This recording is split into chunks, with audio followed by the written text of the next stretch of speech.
Great, and if the candidates would please come up to the stage.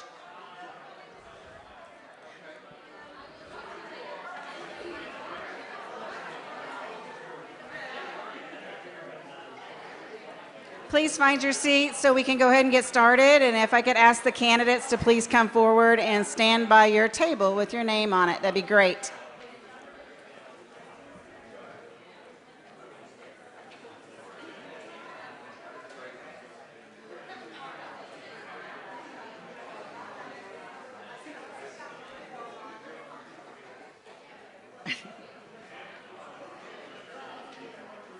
Thanks, Coy.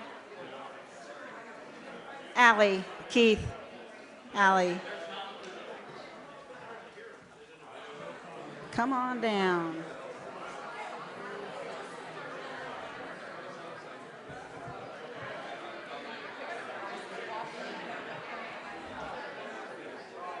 I gave you a bottle of water. Now you have two. Okay. Ashley, go get Jarrin. Go get Jarrin. Jarrin.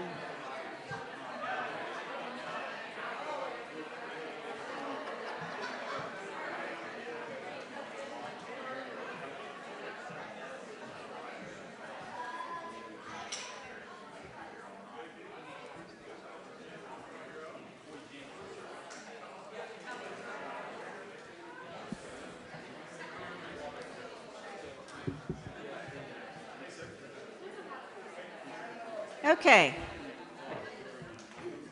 going to go ahead and get started so that we can start on time and end on time, because when you have a lot of timing on your questions, you need to be ready to go. I'm Barbie Myers, President and CEO of the Claremore Area Chamber of Commerce. On behalf of the Chamber Board and our Chamber members, the Claremore Collective, and the Rogers County Farm Bureau, thank you for joining us tonight for tonight's forum. I'd like to thank the candidates for being here and for running for this office. We understand the importance of this Senate seat, this open Senate seat, and appreciate your time and willingness to serve our community. At this time, please welcome our moderator for the evening, Mr. Steve Thompson, Vice President of Public Policy with the Oklahoma Farm Bureau. Steve has worked for Oklahoma Farm Bureau for 3.5 years, and prior to joining Oklahoma Farm Bureau, Steve served as Director of Government Relations and Ag Programs for American Farmers and Ranchers, and he also worked for 9 years at the Oklahoma Department of Agriculture, Food, and Forestry, first as Legislative Liaison and then as Associate Commissioner. He studied agriculture education and agricultural economics at Oklahoma State University. Steve will review the format of tonight's candidate forum, and we will begin. Thank you.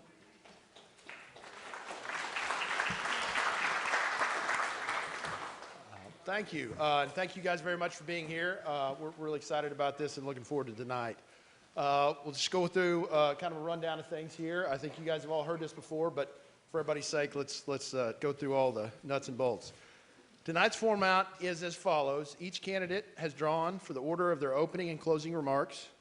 They are placed on the stage in the order of their opening remarks.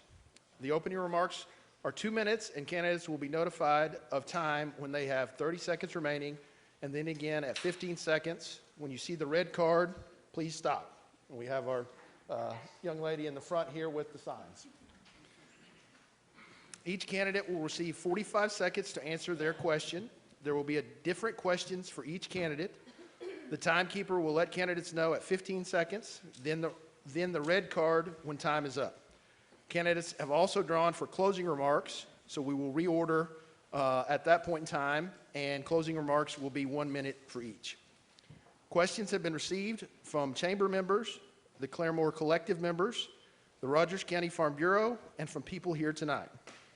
Due to our time constraints, we may not get to everyone's question, but we will definitely try. We appreciate such a big crowd being here with us tonight and such a great venue, but there is a little bit of bounce back we were noticing earlier from the crowd, so we're going to ask everybody to kind of keep the feedback and the cheering and the booing to a minimum. That would help keep everything moving. I have to give the standard disclaimer about cell phones. I think mine is turned down. If not, Gage can collect a fine off me, but we would ask you to make sure your phone is turned down.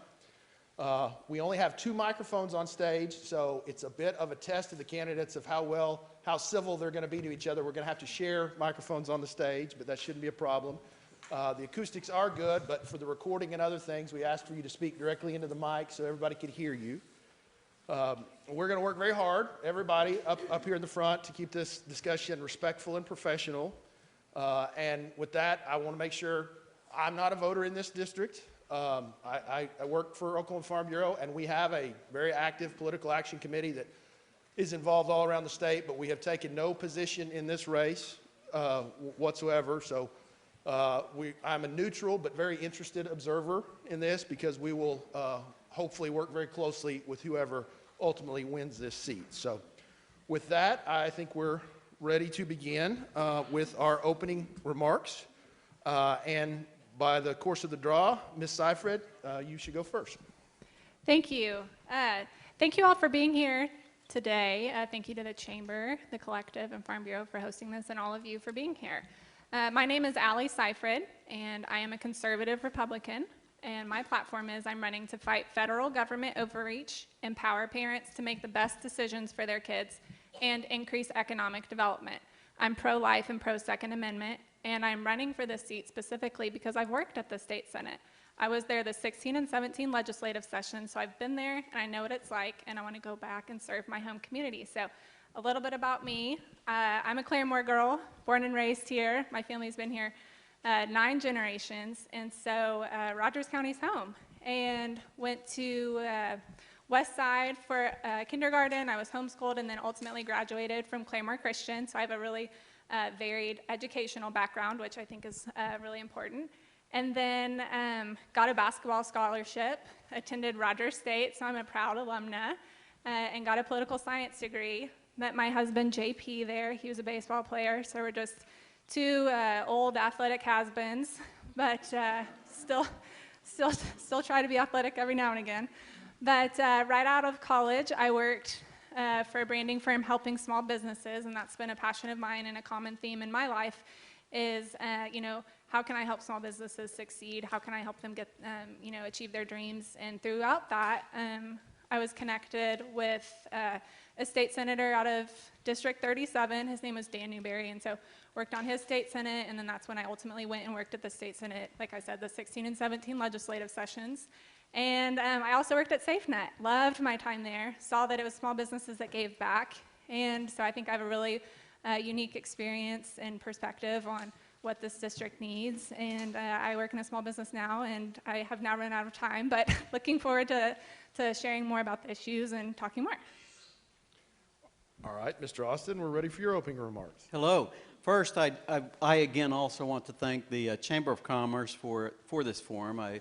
They've done a great job in promoting it and planning it, and it's a great service to all of the folks in District 2.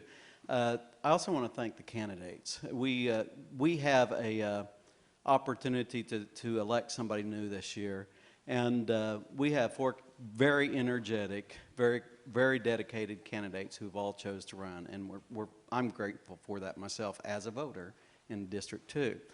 I was born in Talala, actually born in Nowata, raised in Talala. I was raised by a truck driver and a seamstress. I was educated in Ulaga, Talala Public Schools until my 10th grade. I graduated from Catoosa. I met my wife in Catoosa, and we've been married 34 years. We have lived in the greater Claremore community for the last 30 years, where we raised our children in Verdigris. Two kids that are now 30 and 28. My son is a pastor, and my daughter is a teacher. This community has been home to me, and it's been the place that has made me who I am. I am grateful that what I learned growing up in Talala prepared me for life. It prepared me to run a small business. My uncle actually owned the feed mill in Talala, and it prepared me to run a small business. I started my own small business in 1999 and ran it successfully for 20 years. For 20 years, I did everything you do as a small business person. In 2015, I was elected to the Cherokee Tribal Council. I have since sold my business, gratefully, and in 2019, I was reelected to the Cherokee Tribal Council. I've worked with the community leaders. I've represented much of this community, and it would be my honor to take the same common sense and hard work to Oklahoma City. All right. You got your own. Mr. Jenkins, you're up next. Thank you. I want to start out this evening by giving recognition to my wife and my son. I always do that. They're the very, very important part of my life, and particularly my campaign. Marty and Chet, thank you very much. This is quite an honor to be here on the stage with Allie and Keith and Jarrin, and I don't take it lightly. I started my youth as a small child. My father got in trouble. Some of you may not know that. Because my father got in trouble, he spent some time incarcerated, several years, and my grandparents raised me. It had quite an effect upon me in my life. My grandparents did an exceptional job. They kept me in Boy Scouts. They kept me in 4-H. I did FFA in high school. I had a lot of opportunities that a lot of people do not have. So I've always been appreciative of that. I had an opportunity to go to college. I graduated the University of Oklahoma, and I decided to go into law enforcement. We've talked about that several times in this campaign, the fact that I have been my entire career in law enforcement. I started out as a Tulsa police officer, and I've been involved in a lot of different situations. Youth are going to be very important to me. The criminal justice reform, of course, will be very important to me. And in that regard, I'm concerned about career criminals. I think that we need to have stiffer penalties for career criminals. I'm also very much in favor of doing things in the state of Oklahoma to improve our workforce. And I do have ideas about that. I think education takes a priority above everything. Everything. I'm a strong advocate for public education, and hopefully we'll be able to talk about that as we go along this evening. Thank you. Mr. Jackson, we're ready for your opening statement. Hey, good evening. My name is Jarrin Jackson. I do love America. I'm running in this race because my children saw a cartoon with stuff that I disapprove of. We got kids in the audience, so I'm not going to explain, but it was disgusting. I believe that evil has thoroughly infested this country, and I believe that if we do not talk about Jesus, the gospel, or the Bible, then we are just trimming around the peripheral. With that, I believe that we need to flex the 9th and 10th Amendment. We need to tell the feds no. We need to get back to owning the dirt underneath our feet and working without the government trying to get its hands in our pockets. With that, I'm a West Point grad. I joined the Army because of 9/11. I wanted to go kill bad guys. Graduated Ranger School, did all the cool guy stuff that you could imagine, and got out of the Army whenever I realized that we were just there doing bad things to people that I didn't know. I do own and operate 4 small businesses. I started them all. I run them all. My wife and I, we live south of Claremore. We do homeschool our kids. My children's education is very near and dear to me. You're not going to take my guns. You're not going to mess with my kids. And you're not going to be telling me what to do with my medical choices or anything else. With that, I think we need to be very smart and very specific about the communist threat, exploiting marijuana laws, grow operations, undermining cattle ranching specifically, the fact that we no longer are tied to our food. I think that's very important. With that, I got 30 seconds left, and I'm done. So thanks for your time. Okay, we're ready to move to our questions. And just a reminder, each candidate will have 45 seconds for their response. And the first question is yours, Ms. Seifried. What is your fundamental ideal for the role of government in the lives of its citizens? Oh, I like that question because I think it gets to the heart of, our job and what we view our role as state senators to be. And so I'm a constitutionalist, I'm a states' rights girl, I'm a limited government girl, and so I think that really the role of government should be very limited. And a lot of times more government, causes more problems. And so you have to find the balance between, regulating and safety, but ultimately that's not, we can't legislate morality, we can't change someone, but I think we have to go back to the fundamentals of why this country was created and hold true to those principles and values and our traditions. Mr. Austin, what is a significant problem in Senate District 2 that needs attention from the state legislature? Well, I think a significant problem for Senate District 2, as well as many places in the state of Oklahoma, is the inconsistent funding that we have for our public schools. Our public schools rely on they need to have the steady knowledge of what their budget's going to be, and they don't even get that knowledge until their school year is completed before they can start the next school year. We need to do a better job at helping our schools to be prepared for the coming school year. And as a state senator, we are very involved in that budgetary process. We need to do all that we can to make sure that our state agencies at all levels have the information as early as possible so that they can do the job that we've tasked them with. Mr. Jenkins, a number of medical marijuana policy reform initiatives were put into place this legislative session. Do you feel these are sufficient? And if not, what additional policies should be enacted? So let me say, when we're talking about Oklahoma Medical Marijuana Authority, and I have a lot of acquaintances that are involved in that industry right now. It's a very legitimate industry, whether people agree with it or not. Enforcement seems to be a continuous problem. We know that the system is overloaded. We're dealing with 8,000 grow operations right now. We've developed compliances early on, and they're not being correctly enforced, and I see that as being a major problem. And I would certainly be one of those that's going to want more enforcement within the Oklahoma Medical Marijuana Authority. Mr. Jackson, what do you hope to achieve as a state senator? What are your priorities?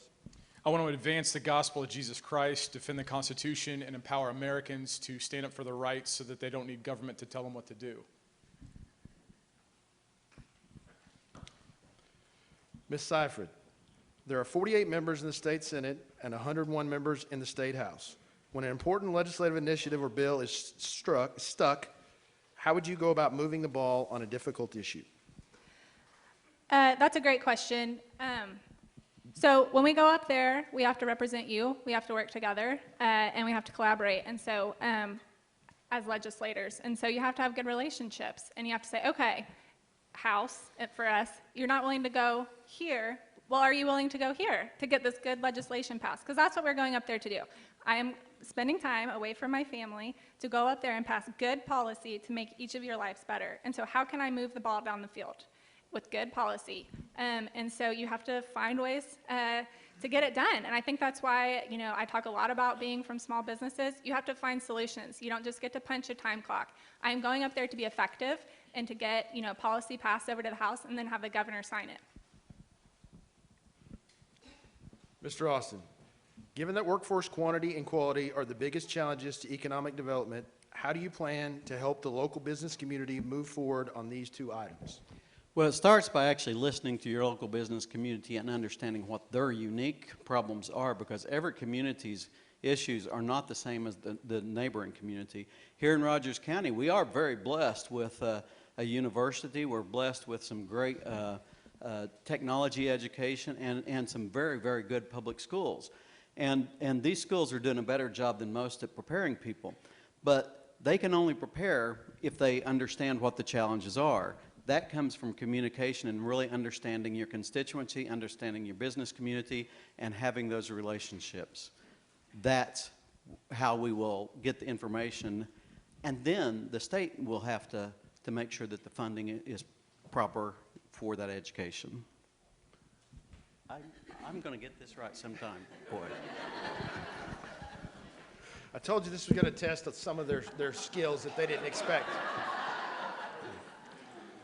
Mr. Jenkins, the legislature and the governor recently set aside nearly $700 million as an economic incentive for a large manufacturer to create 4,000 jobs with nearly $4 billion in capital investment. Do you support use of such incentives for economic development? What should Oklahoma do to become more business friendly and grow our economy? I absolutely do.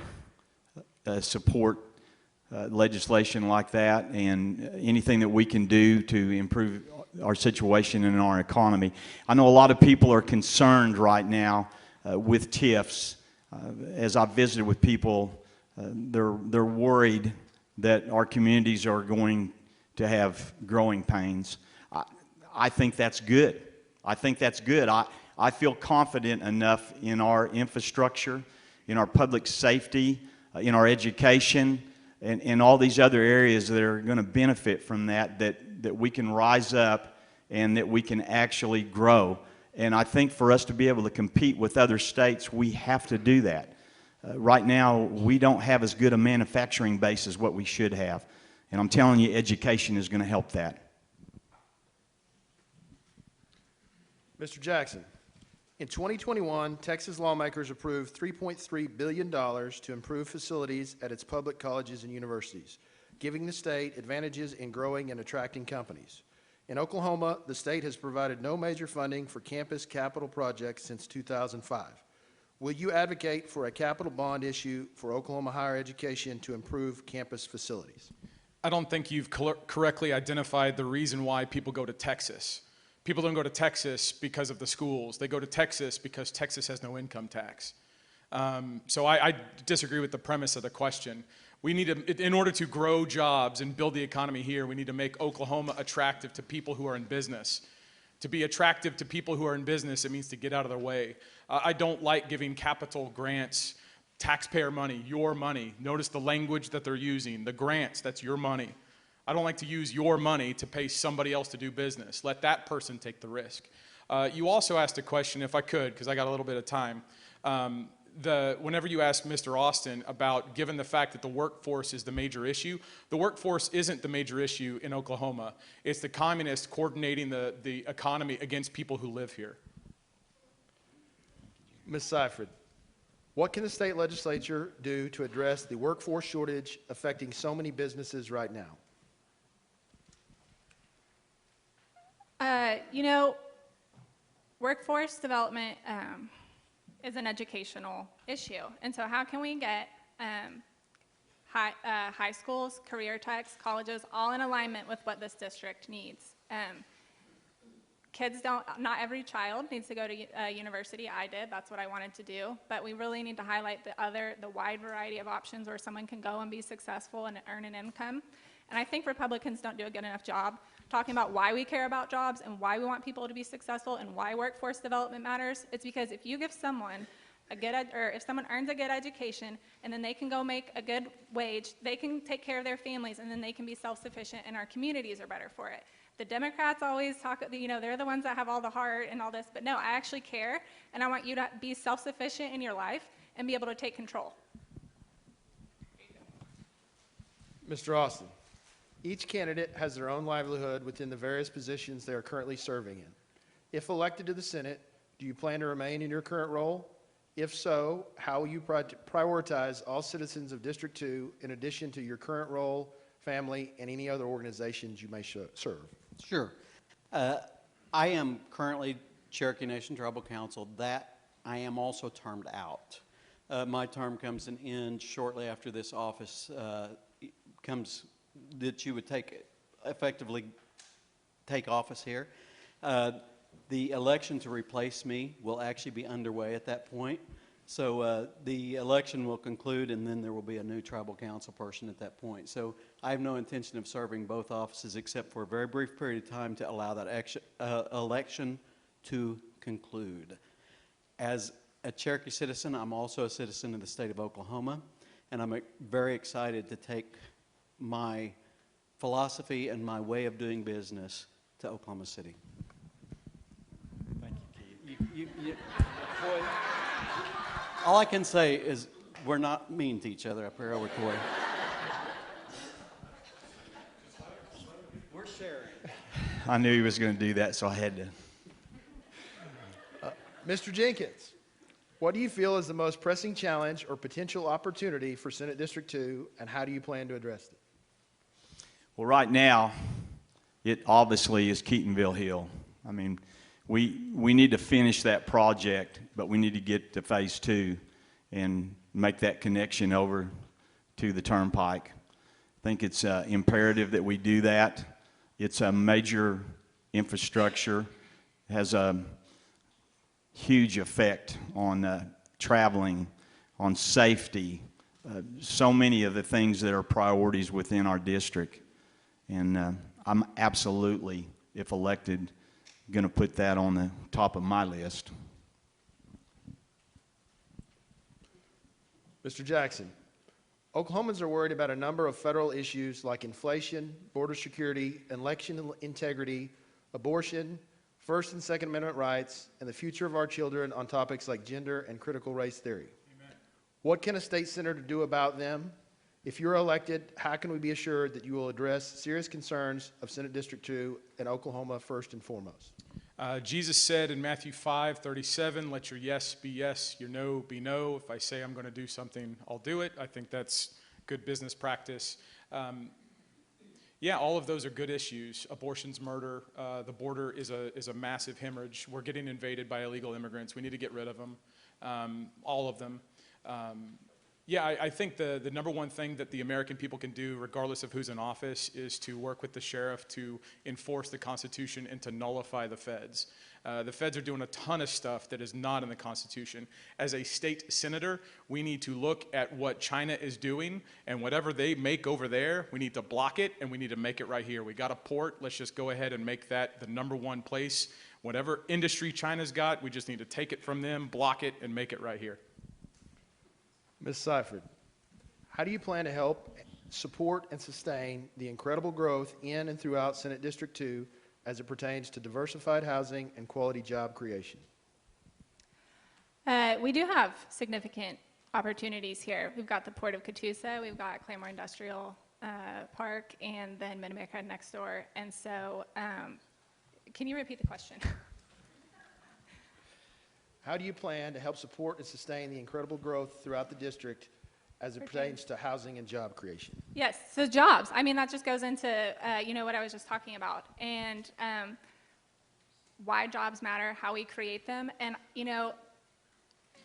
I don't necessarily think it's the government's responsibility to create jobs. I'm a free market girl, so let the free market decide. Let entrepreneurs go and do what entrepreneurs need to do. They're smart. They know how to make money. They know how to make their business successful. So not necessarily think that government's the role, but more so, hey, how do I step back? How do I let people go and achieve their dreams? And once you have a variety of small businesses, you can really see a community be diverse. I was born and raised here. I went to school at Rogers State, and I've seen just since then, the changes and the momentum that there is in small businesses and the different restaurants that we have, and it's a result of not government policies, but entrepreneurs and small businesses investing. Mr. Austin, how do you stand on the McGirt Supreme Court ruling? Do you stand with the tribes, or do you stand with Governor Stitt and Attorney General O'Connor? Well, that's my ballpark, isn't it?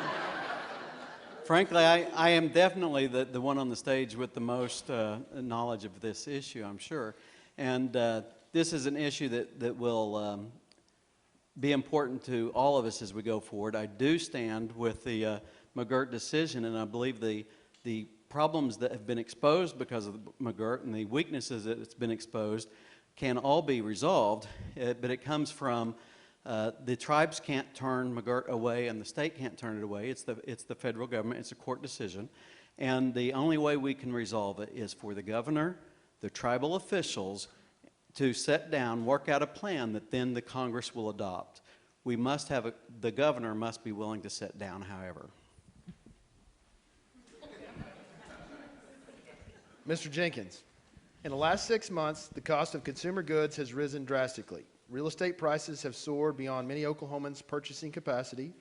Interest rates are on the rise. Employers are being forced to pay more for labor and materials, and the general cost of living looks far different than it did 2 and 3 years ago. While these issues have a variety of different drivers outside of our state, what can be done on the state level to protect Oklahoma families currently weathering the storm? Well, we absolutely know, and I know a lot of us have talked about the fact that because we are one of the leading states in energy, that we do need to be drilling more. We need to be taking advantage of those consumer items that we rank sufficiently high in the United States agriculture. We're one of the premier states. We need to push a lot of initiatives and make those things correct. I want to say something real quick, and I know this isn't on the question, but my friend here was hit with a hard question talking about McGirt, and I think that was very courageous of him to be able to stand and do that. And I want to say this McGirt situation has got to be one of these things where there's justice and we have to separate it from sovereignty. And somewhere we're going to figure this out. We're going to figure it out. Thank you. Mr. Jackson, today's political landscape is as divided as it's ever been. Will Rogers once said, "I never met a man I didn't like." However, as District 2 Senator, you may have the obligation to work with individuals who may not see eye to eye with you. How do you approach these situations, and how do you maintain a good working relationship without compromising you or your constituency's values and remaining effective in the legislature? You love people. If you love Jesus, it's not hard to love other people. It might be not nice sometimes, but whenever you recognize that everyone is an image bearer of God, that cross is what I need to talk to people about. If we are all going to die and we all suffer from sin, the death, the burial, the resurrection is what the message has. You have the right to believe whatever you want to. That's my faith. I'll defend whatever faith you want to. That's First Amendment. But we need to talk about restoration. Conservatives should dominate the issue of love in the idea that we need and we care about other people. We don't divide according to skin color or gender or who you want to go to bed with. What we look at is everyone's made equal. That's what the Declaration says. And everyone's given those rights. The purpose of government is to defend those rights. All of those are biblical ideas. Ms. Seifried, what role should the state of Oklahoma have in making Oklahoma safer with McGirt as our new reality for all Oklahomans? With McGirt, there have been significant challenges. But from this day forward, from today, how can we move forward as a state? How can we move forward as citizens of Oklahoma and, members of the Cherokee Nation? I'm Cherokee. And so I don't think it is an us versus them. How can we all collaborate and say, we need to all have clarity in the jurisdiction, and how can we move forward to make sure that victims get justice? And so I think that's how we approach it.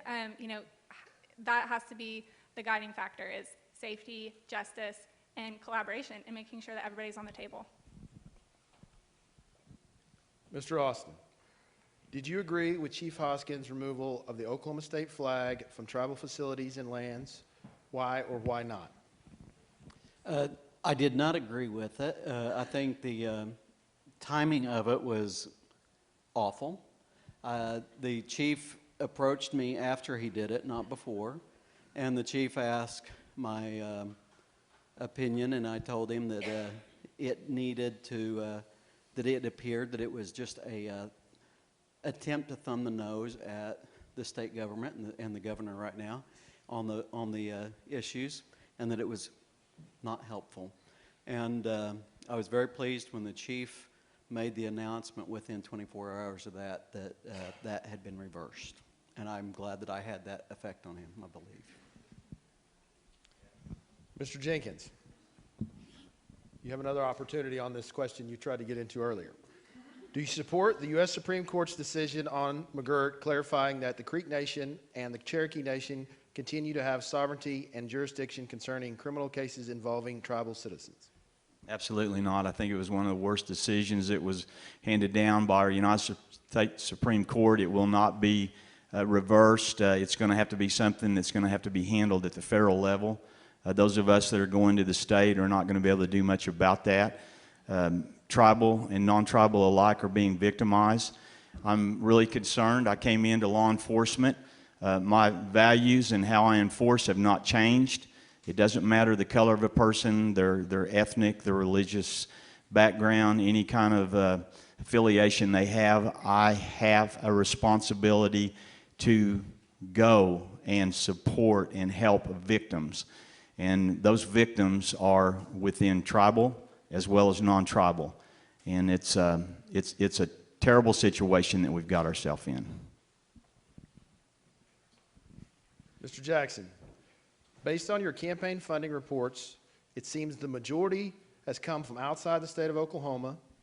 How would that affect your work at the state capitol when money is being contributed from those who do not reside in your district and won't be directly affected by your service? It won't. My oath is my oath. I was paid by all taxpayers when I was in the Army, when I served in Afghanistan. That didn't affect my service over there either. Ms. Seifried, Northeast Oklahoma has a number of economic development assets, including one of the largest industrial parks in the United States, as well as ports in Catoosa and Inola. The past legislative session was filled with policies surrounding our region's growth. If in office, would you have supported the LEAD Act of 2022, also known as House Bill 4455?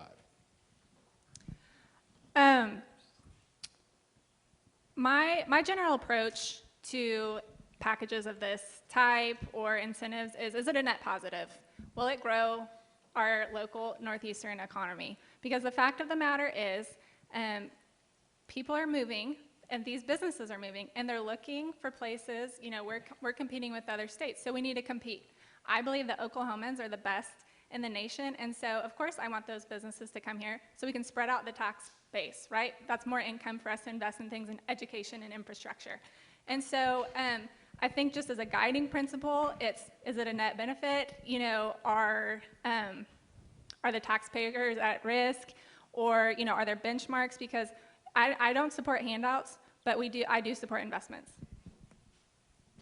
Mr. Austin, collaboration is key to Senate District 2's success. How do you plan to maintain an open dialogue with our many partners, specifically the tribes, in your efforts to find solutions that mutually benefit all parties? Well, as a tribal official, I've worked very hard to have mutually beneficial relationships with all of our school leaders, our business leaders, our community leaders, and the citizens of the district. And I know that those have resulted in many investments in this district, many things that have not benefited one part of the population, but all the population. There's been multiple investments here that I've been able to help get here. And that comes from knowing who leads, knowing what problems are in your community, listening, and finding a way to match the resources with the community. The resources aren't always money. The resources are frequently ideas. Mr. Jenkins, Northeast Oklahoma is seeing significant interest in film production of all types. These positions typically average well above regional averages. How do you feel about supporting film incentives to attract this investment to Oklahoma and District 2? I'm going to tell you that I absolutely support it because I've been in 2 of those films. Have you guys seen me in Ida Red yet? Little Dixie's coming up this year as well, and I have a speaking role there. I'm all about it. Several of you in here have found that the film industry has been a big thing for Oklahoma, because not only does it bring in, you know, an economic boom for us, but people are finally starting to appreciate and respect the state of Oklahoma, particularly as it has to do with those Oklahoma values that I know all of you agree with me are very important. We want the other 49 states to know that we've got something that they don't have. Mr. Jackson, whether you support the U.S. Supreme Court's decision on McGirt or not, do you think the Cherokee Nation is doing its job as a government to implement McGirt and protect citizens? What about the federal government? I don't know anything about the Cherokee Nation, so I'll take this time to answer a couple other questions. I'm willing to learn about the Cherokee Nation, of course, but I'm not a Cherokee. My ancestors tried to apply, but they hated white people, so they didn't put the name on the list. Inflation's a big deal. If the Fed's pumping $5 trillion into the economy, the Federal Reserve is a private entity. This private entity is not beholden to the American people. This inflation is not going to go away. It's going to get worse. The answer to our economic problems is to live local. Bring things here, deregulate. You don't need to spend money or our taxes to attract other businesses. Get us out of the way, simplify. We got oil, let's drill it. We got fields, let's farm them. We got cattle, let's cut them up and eat them. We don't need other people to come here. We can do it on our own. That's the issue. Well, we are doing very good on time, so we have a couple of bonus round questions that each of you guys can take. We'll start here with you, Ms. Seifried. Have you received any particular endorsements that might be of interest to members of the Claremore Chamber or Farm Bureau? Yes, I am endorsed by the State Chamber PAC, the Oklahoma City Chamber PAC, the Oklahoma, OK2A, the Second Amendment Association, and the Oklahomans for Health and Parental Rights group. So I have 4 endorsements.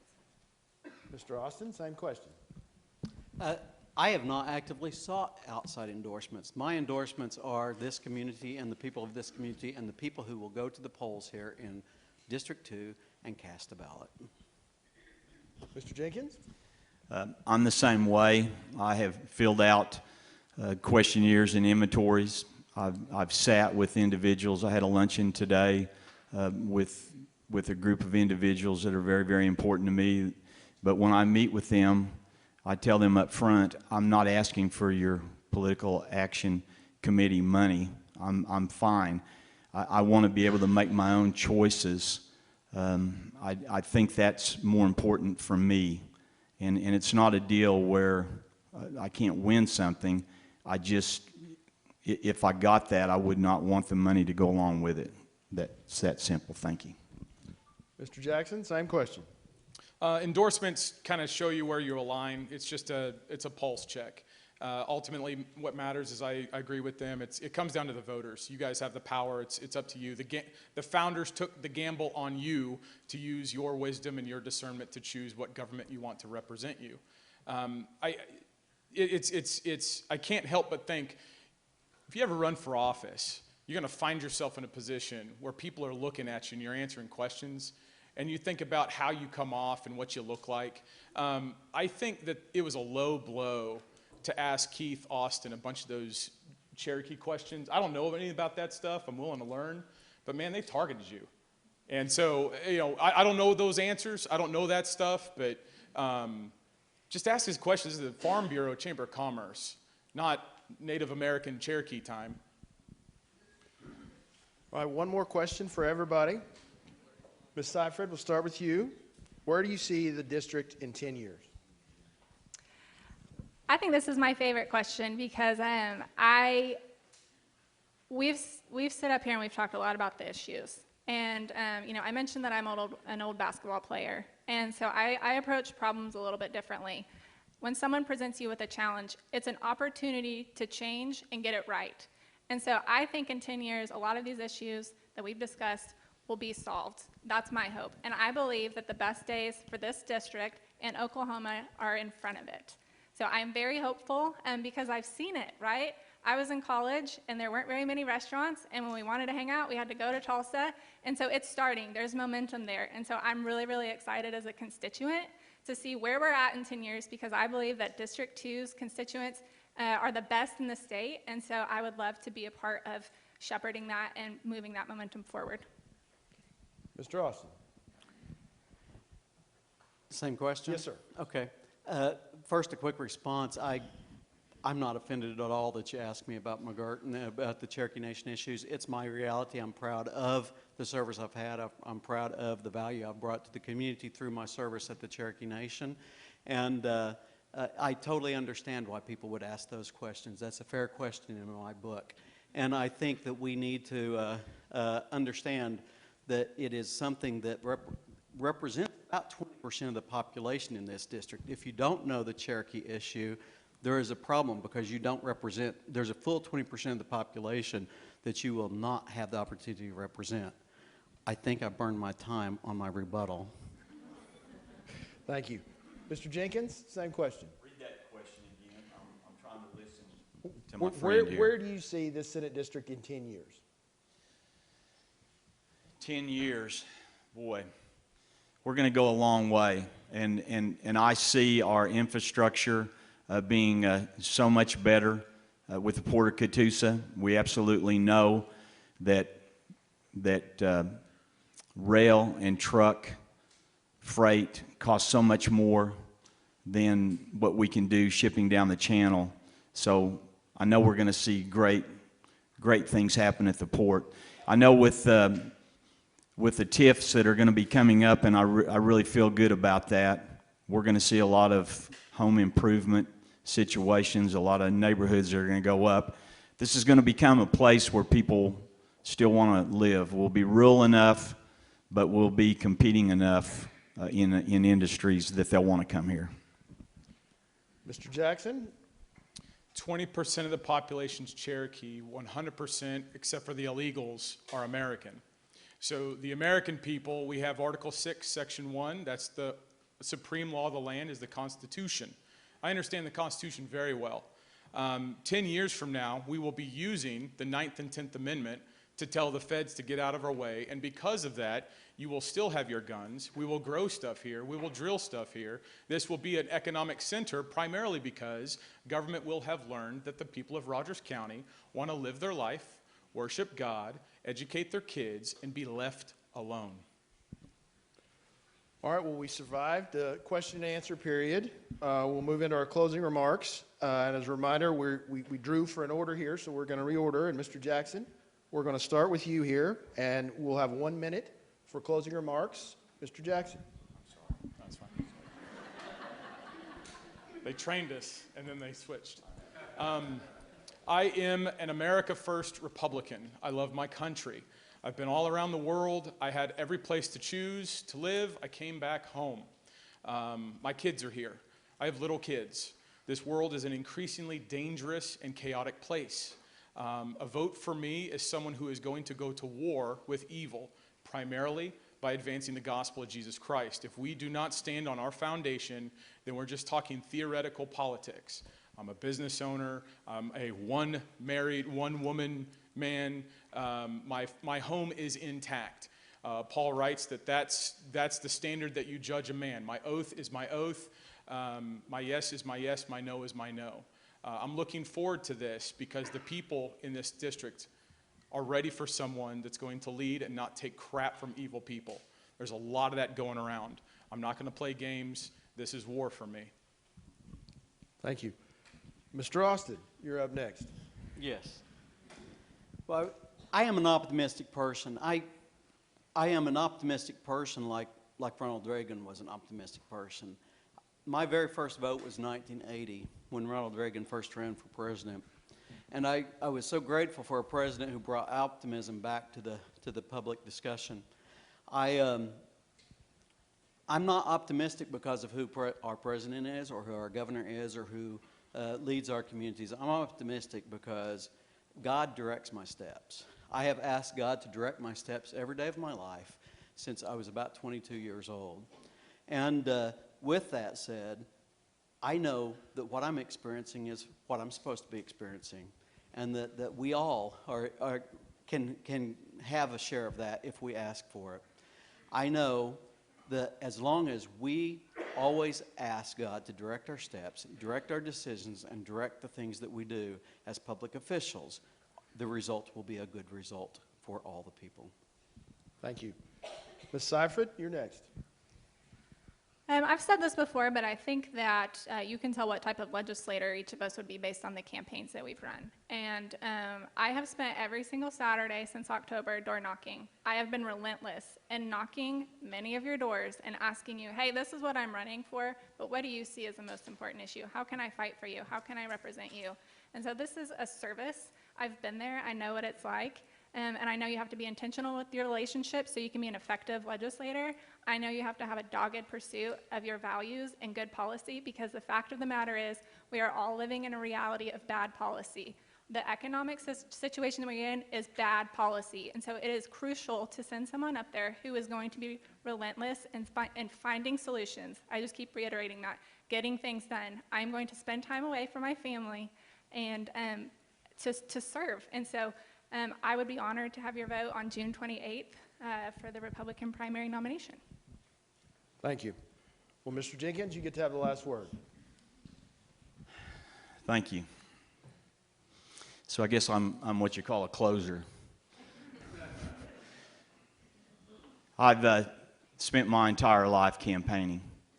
In 2013, when I came here to the sheriff's office and decided that this was going to be our community, we we saw the insurgence of K2, synthetic drugs, and I was one of those individuals in your community that fought that, and we did away. We put distributors behind bars, and we did away with that epidemic. In 2016, I was out on the road when the tornado came through the EF2. I, along with volunteers that I put together, we went out and we pulled people from the debris, and then we protected those neighborhoods for weeks afterwards. And then most recently, as we saw the pandemic, I was out there trying to help with food security.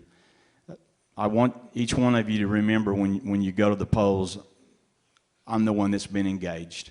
I've been campaigning all my life, and I'm ready to go to the state capitol. That'll be your office. It won't be mine, and I look forward to having all of you down there.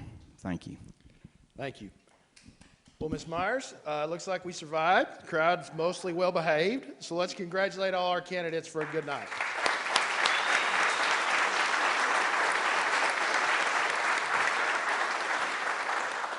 Well, Election Day is 1 week out. Ms. Myers, do you have any wrap-up comments, or are we dismissed? You're dismissed. Thank you all for having me. Appreciate it. Don't forget to vote. Thank you all. Well,